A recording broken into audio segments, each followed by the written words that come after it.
Kang William Sabato, sabot-sabot lang, kanunay kang maguna sa kasing-kasing niya. Pagkakagawad sa atong syudad, ipwesto ta, William Sabato, sabot-sabot lang. Daghan ng nahimo, daghan ng natabangan nga tawo. Makita gid nimo bisag ulan pa man ug magbagyo.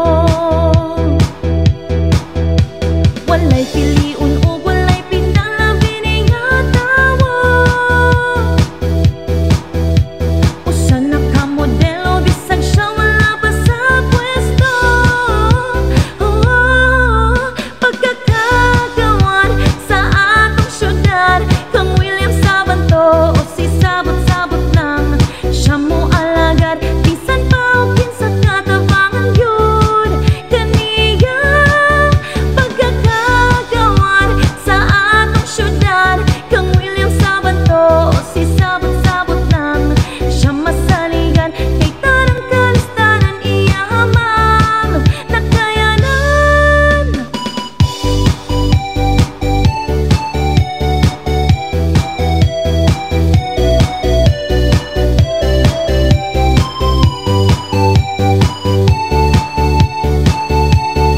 Siya ang tao nga bisag wala pa sa posisyon, ikaw kanunay lantawon. Moalagad mo serbisyo para kanimo. Mubati sa kabos, kinaagian na ang tanan, apan ang Ginoo kanunay naguban. William Sabato, sabot-sabot lang. Daghan ng nahimo, daghan ng natabangan nga tawo.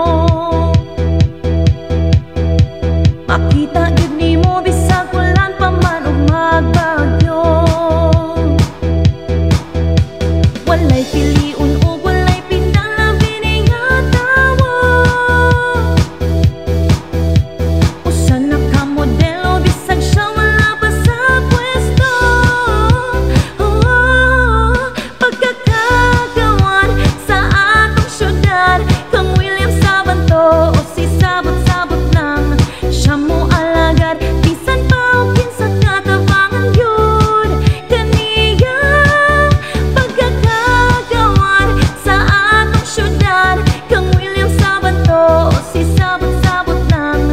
Siya masaligan kay tanang kalistanan, iya ma'am nakayanan. Ayaw kalimot karong umaabot kay eleksyon. Pagkakagawad sa atong syudad, si sabot-sabot lang William Sabato ang ibutang.